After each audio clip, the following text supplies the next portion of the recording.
Introduce yourself first. Hello, everybody. I'm the brownest one of them all, the Brown Bandit. I am the Mischievous one, also known as Mischief. Welcome to Phono Stage, everyone, where we connect you with the music that we love. Today's episode is a dinner with friends. This is volume 4. There we go. This is volume 4 of Dinner with Friends, and today I have, as my guest, I have my sister, Maryann. And as my guest, claps, all claps, all claps. And on my side, I have my lovely wife, Ayesha. Oh gosh, well I'm an actor. Oh, are you? Yes. Amazing! That was such a good response. That's perfect. Yes, I'm an actor and like a working actor, not like, I feel like people don't understand what the difference is, but you know, it's like any job. You're just like, out there working it out. But, you know, that's what I do. And I'm also an artist and I'm trying to make my art. Well, I'm in a show called Saint Pierre. It's a Canadian show. It's a cop show, but like it's really funny as well, and like really good scripts. I'm in that. I play a bar owner. It's really fun. Sort of is a show that I'm extremely proud of. Really good show. Thank you. Really good. Everyone is fantastic. I'm in this second and third seasons. There's only 3 seasons. And it was just such an incredible experience to be on that show for all the reasons. All my brown people. It was the first time in my life being on a show with all brown people. Yeah. And it just felt so freaking good. I love the representation. It's so good. Even though I played the auntie of your nightmares. It was incredible. It was incredible to dig deep and remember those aunties and summon them all their power. Yeah, you know, like to be like, you really brought that. I really brought it, right? Say, you had the moment every brown kid wishes they had, which is, I get to act like this and not get in trouble. It's actually so true.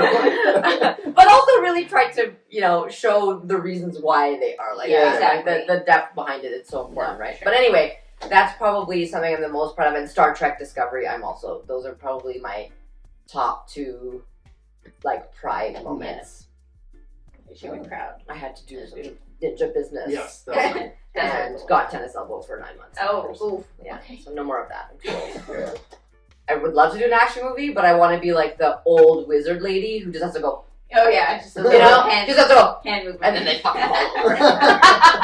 Or like old school kung fu, Yeah, you know? exactly. Yeah, It's exactly. Tai Chi or Like, something. I'm really still, and I just do like little movements, and Little everyone's movements. dead. Like that. Everyone else is like, Yeah, and I'm like, put up. Yeah. Yeah, Yeah. Go. 100%. That's about where Yeah, I'm everybody else at. in slow-mo. Exactly. It's about my speed level right now. Right on. Okay. What are you up to these days, Maryann? You want to help me out? I can set up a GoFundMe. Help Maryann. That's it. We're not kidding. I like that though. HelpMaryann.com. Help Maryann. Setting it up. Yeah, that's it. She's got school debt. She's got more school. She's banging this out. Let's do this, people. Let's support. Help a girl out. Right. And as always, these episodes are not our on repeats or what we're listening to currently. It's more what our guests are listening to. I'm going to go first, Mischief. And I actually did not ask Ayesha anything about the 2 songs she picked at all. Yeah. Nothing. I said, give us 2 songs. And so I'm going to hand the mic over to my wife to explain why, for her first pick, she picked Sudan Archives Not For Sale. I did. I didn't know I was going to have to answer. Why did I pick this song? Well, I think I just love it. Every time I hear it, something happens inside of me. I'm just like perked up and I'm listening. And I can't not listen to this song. So it's definitely one of those that comes in a cycle for me. And yeah, and every time it is so satisfying. I'll agree with Ayesha. I'll put it down for a bit, or I'll forget about it for a bit. Yeah. And then the moment I listen to it, I'm like, oh yeah. So good. Yeah.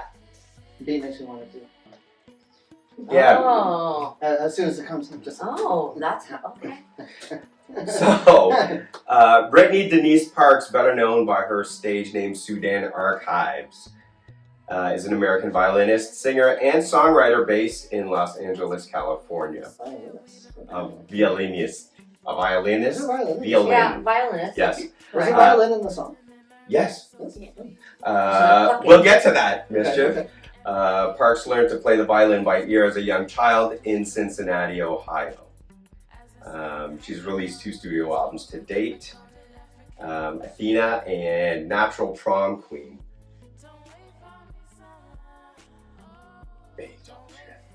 So baked.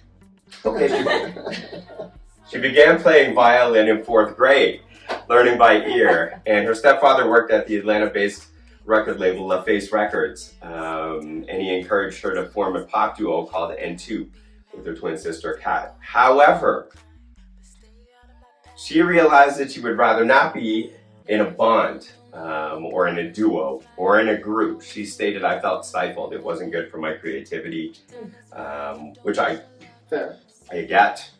Why? When you're in a group, you gotta. Yeah, it's everybody say, it's everybody say. Because I You know thought what? the end product is everyone's. By myself, it's me. Oh. Who made the decision? Me. Who I gotta answer to? Me. I agree. Yes, I agree. So she felt inspired by her own musical inclinations after going to a couple of raves, of all things, and hearing, the electronic kind of Maybe will music save your life. infused into her. Yeah. Well, once upon a time, at least. I don't know what's like now, but. So that's how kind of her shift in music happened. Was there anything ravey about this particular song? There isn't. But this is the start of her. Yeah, just her. musical- I think like that mind-opening kind of experience. But you're saying like she went to raves and it Yeah. and I feel like that's so true. I feel like that definitely It happens opens for me. up different pathways. Yeah, to other you go music. and you're like, oh. Yeah. It opens up all the pathways. She also studied what's it called? Ethnomusicology, which is something I've never said or heard of. Ethnomusicology? Ethnomusicology, which I've never heard of. Thanks for the correction there, homie. I've heard it before. In Pasadena, and she studied the history of violin performers across different cultures, noting, "I found violinists who looked like me in Africa, playing it so wildly. It's such a serious instrument in Western culture, but not so in other places in the world. It brings the party to wherever it's at." Let's talk about Not For Sale. Not for sale? Nonce? Nont. Not I would for have sale? none of it. None of it for sale, maybe? None of it. Not for Sale is a tightly controlled composition. Not my words, but a beautiful arpeggio of pizzicato violin flows evenly under Sudan's seamless vocal harmonies. Do you have something to add to that? Arpeggio. Thank you. Arpeggio. Listen. Can I just say for a second? I did Reading while baked is just never easy. No. I feel like it's so hard to do. What about it? It's kind of a memory of an inspiring trip through Africa, past any negative vibes or uncertainties that may have caused her to question herself. She's not having any of that nonsense anymore. She's just doing her none. It finds her letting her drain her hair. The song finds herself letting her hair down and getting some things off her chest. Basically, she doesn't have time for haters, leeches, or anyone trying to stop her shine on her coin. You know what I'm saying? I like that. Stay out of my bag and stay out of my fight path. Yes. Sorry, stay out of my bag and stay out of my flight path. And your fight path. She sings matter of fact. I'm gonna swing. You get it. The lyrics flow smoothly over a laid-back beat of tickled violin strings, which you didn't realize, Mischief, maracas, and finger snaps, as well as drums. That part. Yeah, I didn't know. I didn't realize it because the musicality of it is very simple. Yeah. Right? And that's why I asked. I was like, "There's a violin in it?" And In the beginning, the plucking. Yeah. Oh. I'm playing a guitar. I was thinking violin. Yeah. That's why I was just Plucking. like, I don't remember. Oh. Yeah. That's But you know that what's makes so cool? much sense. It's cool too because now that you say Especially that, sorry, it does. especially If that's I what think that about the song, it feels like a classical sensibility. Like when now that you say that with the violin, Timing structure. the way that it's composed feels That's what I'm saying, kind yeah. of classical. Now that I'm putting that information in, I can see that. And yeah, that's kind of what the song's about. Cool. I know. What are you going to talk about, Mischief? For my sister's first pick. It's a classic. It's a classic for... That's Penny. I don't know if Penny's in the shot there, but that's Penny. That's my sister's That's dog. Penny. There's always a Penny. dog. There's either Rosie, Recipe up in the house. Azzy, Yeah. Maze, They're They're all the dogs. The other dogs are not here right now. My sister's first pick is by Marvin Gaye and Tammi Terrell. And the song is Ain't No Mountain High Enough. Sing it again. Ain't no mountain high enough. Ain't no valley low. Okay. Oh, I can't go down. You can go low. No. Yeah, you can go so low. You go low, baby. So Just we're not going to leave that alone.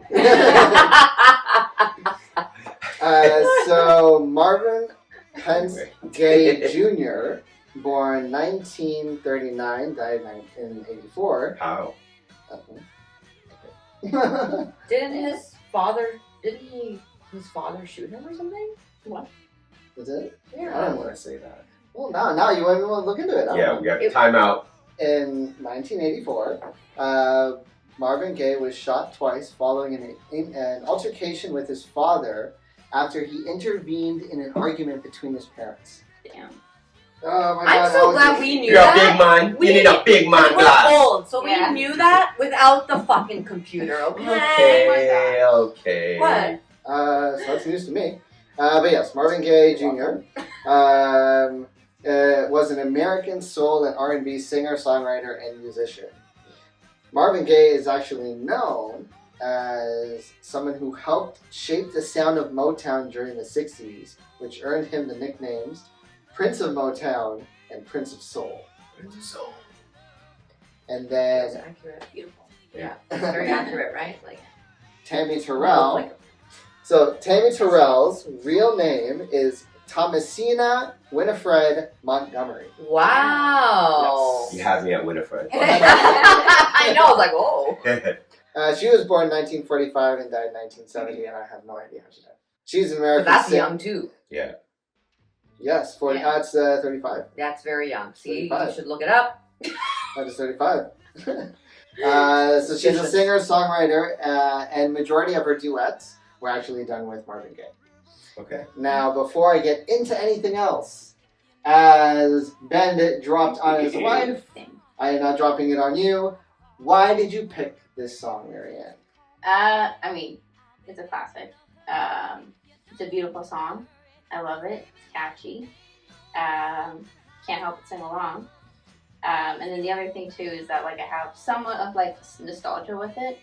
So like there's that movie, I think it's called Stepmom or Stepmother or something like that. It's don't have to be an actress, it was an actor. Yeah. I'm looking it up right now.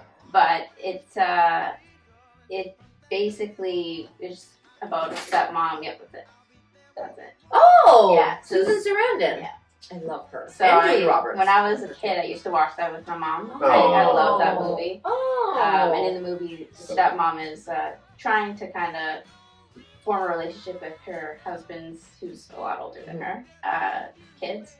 Their biological mom isn't a fan of that. Kind of yes. tries to get in the way of her kid's relationship with her. But one of the things that the kids do with the biological mom and then eventually the stepmom is this thing where they dance around in the room to the song and sing along. Specifically to that song, so I used to do that with mom. That's so. That's so cute. So That is there's so this lovely. nostalgia to it. So every so often, it's a song that I like will listen to repetitively and then kind of drop off for a bit, and then I'll hear it. And Yeah. I'll go, oh yeah, okay, and then I'll go back to it again. Those Oh, I songs are love so that. special Yeah. too. Yes. Or like they're like core memory songs. Yeah, basically, Right? yeah, exactly. Yes. Yes. Like you can smell or Yeah. you Yeah, know yeah. everything You're about that immediately moment. at that Feelings moment. and Yeah. everything. Yes. Yeah. Oh, I love that. That's awesome. So to jump into some of the random facts that I found about Ain't No Mountain High. So it was actually written by Ashford and Simpson, which is Nicholas Ashford and Valerie Simpson. They were a famous American husband and wife songwriting, production, and recording duo. Dusty Springfield actually wanted to record the song originally, but the duo said no. Oh shit! Because they were hoping for more access to a Detroit-based label. Nice. The song peaked at 19 on the Billboard pop charts and number 3 on the R&B charts. Now, this song was inspired by a walk through Central Park, Manhattan. The mountains, just in the song title, the mountains actually represent the city's skyscrapers, which also represent the declaration of a powerful and ambitious testament to the unwielding bond between two people and the love and commitment of Nicholas Ashford and Valerie Simpson. Wait, hold on. Okay. I'm trying to understand the connection between the tall buildings. I don't know that. Is there not a? Is it just like, oh, those are like a mountains, and then it like? I feel like from the country and they want to be into the city where it's at. I feel like the meaning is still what you assume it to be, which is like, you know, there's no mountain high enough. Yeah. But for them, the mountains were the skyscrapers. It's just an image. Much more than a love story. It is a story of empowerment, my friend. Well, yes. You do not hear the nonsense I just said? Yes. I snorted. I love it. So the repeated chorus, ain't no mountain high, ain't no valley low, ain't no river wide enough, which actually uses geographical metaphors to illustrate the idea that there is no physical obstacle that can prevent the singer from reaching their partner. The recordings themselves were done between December 1966 until February 1967. So over the course of like 3 months, the whole song was recorded. And it was released as a single. It was released as a single in April of 1967, and then later that year, in August, it was released on a duet album between the two called United. Oh, so the whole album of their duets. Yes, the whole album. With Marvin and Tammy's performance, I feel like it adds like an extra layer of depth to the music because the chemistry. Really? Okay, this is honestly what I think. I honestly feel like we all feel the same thing about this song because no matter who you ask that knows this song, they love the song, they love the lyrics, there's nothing to hate about it, and I feel like a big part of that is the chemistry between Marvin and Tammi, the way they sing, and the fact that all of that mixed together, you feel the you can feel the emotional delivery in every line. Yes, connection. They really are excellent performers, which almost makes the lyrics more convincing. Yes, right? You're listening to the song, you're hearing them sing the lyrics, and you're believing the lyrics and what they're saying because they believe them. Yes. The song's in Happy Feet, right? Isn't it? This song is in a lot. I think it's in a lot of of Happy Feet when you see them like singing it to each other and stuff. Same thing. You feel that connection there. It's definitely the song itself that chemistry. Also, I like what you said earlier. There's a lot of chemistry. A lot of chemistry with I like those what penguins. you said earlier as far as it's very catchy too. Very catchy. Because again, they repeat the lyrics a lot, right? Yeah. And the instrumentation, just like your first pick. So you can tell that I'm young. I'm like Happy. But yeah, so just like your song, the instrumentation is very simple, nothing crazy going on, nothing too overpowering to overpower their their lyrics. But the music was composed between the Funk Brothers and the Detroit Symphony Orchestra. Ooh. For all of that and the music being so simple. And yeah, that's pretty much it for my sister's first pick of Marvin Gaye's and Tammi Terrell's In the Mountain. Good pick. Yeah. What is Ayesha's second pick? Her second pick is Money. That's What I Want by the Flying Lizards. It's a rhythm and blues song written by Tamla. It's a rhythm and blues song? Yes. Oh, Tamla, the record label. Tamla by Berry Gordy and Janis Berry Bradford. Gordy. Yeah. I did not know that. and Janie Bradford. Get off my notes, homie. Sorry, I'm just thinking it. And it was the first hit for record. It was the first hit record for Gordy's Motown enterprise. Barrett Strong recorded it in 1959 as a single for the Tamla label, distributed nationally by Anna Records. Later, the song was recorded by the Beatles. We all know that version, right? No? Yeah? No. The Beatles, money? That's what I want? Yeah. Oh, of course. Yes, you're right. Sorry. Yeah. It sounds so different that I actually didn't realize it was the same song. So that was in That's 1963, and then in 1979 by the Flying Lizards. I'm going to just point this out. That's the way to do a cover. That is the way to do a cover. That is correct. That is the way to do a cover. Yes. They took it and they made it their own. I hate And it when people... they were known for that, though, right? Yeah. The Flying Lizards? Yeah, absolutely. They were an experimental English new wave band formed in 1976.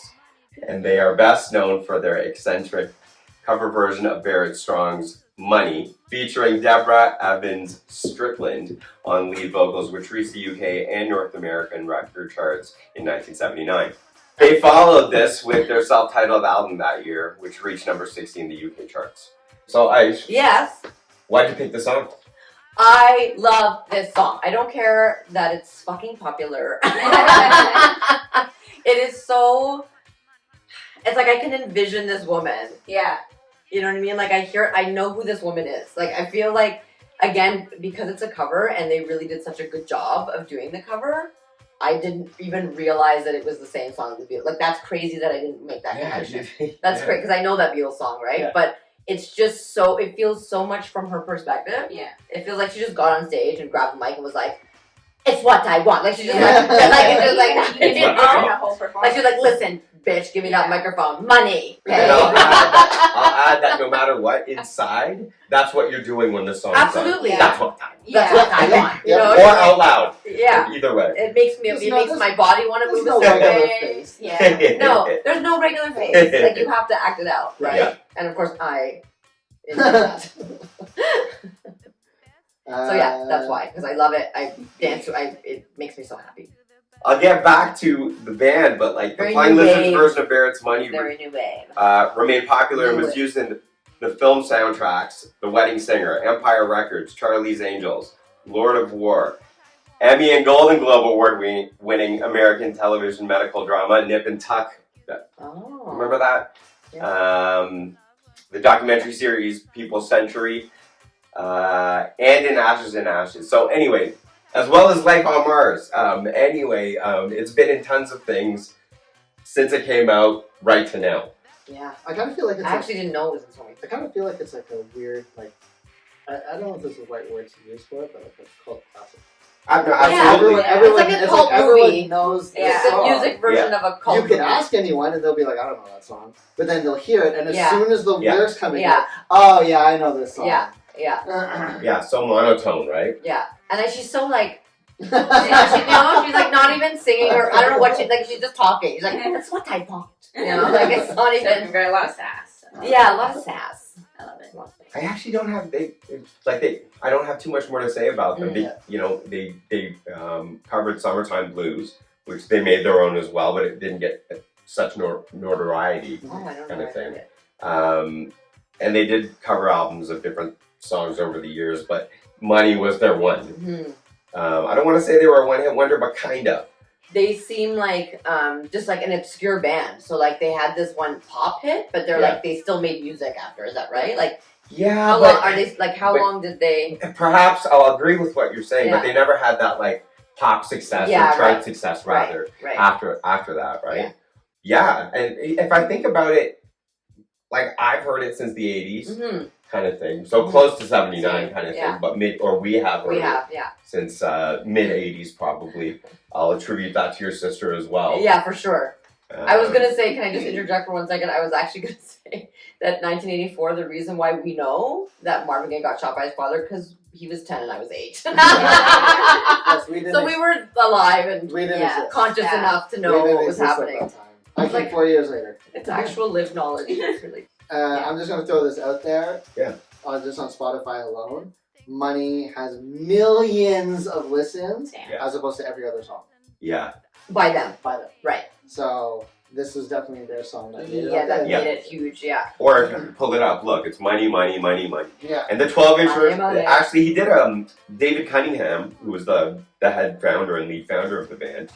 Later on, he did like a kind of best of dub versions of songs. They Really? played. Oh, really? So, well, his version of dub. So that edit, or the 12-inch version rather, not the edit. It goes into kind of dubby stuff later on. Oh, I think that was the long version, right? Yeah. Yeah. Yeah. Okay. Yeah. And that was Money by the Flying Lizards, y'all. What did Maryann pick for her second track? So for Maryann's second pick on Dinner with Friends Volume 4, and the last pick for today, it's an interesting one to me because it's no surprise.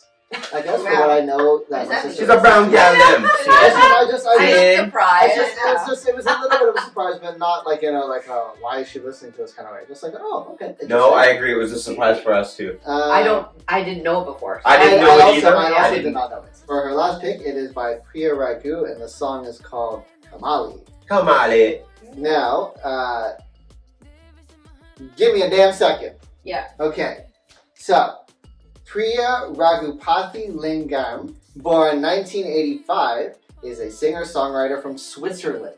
Okay. Her parents actually fled Sri Lanka in the 80s during the Civil War, and Kamali was released on her 2021 debut mixtape album called She's Tamil, All Is One Word. Okay. Oh, I like I that. like that. It took me a while because I wrote it out and I was like, what does this say? So it says, That's Damn, awesome. She's Tamil. Damn right. All Is One Word, and that's her. And this See, is again, brown gal. Them. Maryann. Why this song?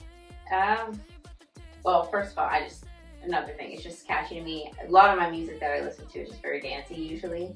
Has to be. I gotta have an uplifting mood, So basically that's kind of what it does for me. And also it's a little bit of like that empowering kind of song. Absolutely. If you know, especially like what the song's about.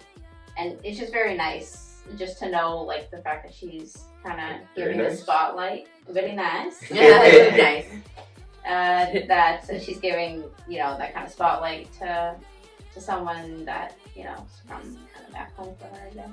So it's actually an epic track that was inspired by a short movie about a 7-year-old girl named Kamali, who was the only skater in Say skater. Yeah. female skater. Like Like skates skateboard. or Skateboard. Oh, okay. Yeah. Skateboarder. Skateboarder. The only female skateboarder in Mahabalipuram, India, is where she was the only female skateboarder. And she basically pushes against the grain. For me, when I first came on, the beat starts. The first thing that popped in my head was kind of like a Latin pop track, right? And then I didn't know I didn't connect the name with like India and stuff like that. So right when the song started, my first thought was, oh, it's a Latin song. And then as I'm hearing the words, I'm going, oh, this is not a Latin song. So for what I initially first heard, and then kind of listened to the lyrics as best as I could, and then doing my research and finding out what the song was about, it totally changed the aspect of the entire song. Yeah. Right. So Priya, the artist, stated, in so many ways, she could relate to this little girl. Growing up, we look at the world with curiosity and envision infinite possibilities without any limitation. For a lot of us, these possibilities and dreams get blurry by the way the roles of men and women are dealt out. It is culturally rooted in ancient traditions where we are only good enough to become wives and mothers, and this still exists today. I want to speak to all the Kamalis in the world to think bigger than that and to look further than that. Sweet. So that is the reason for this song. I love that. That's why I feel, empowered by it and all that, with knowing kind of the background of it. And even the music video is really, really awesome because it shows the girl, skateboarding and stuff. I gotta watch that. Yeah, it's a really Cool. good music video.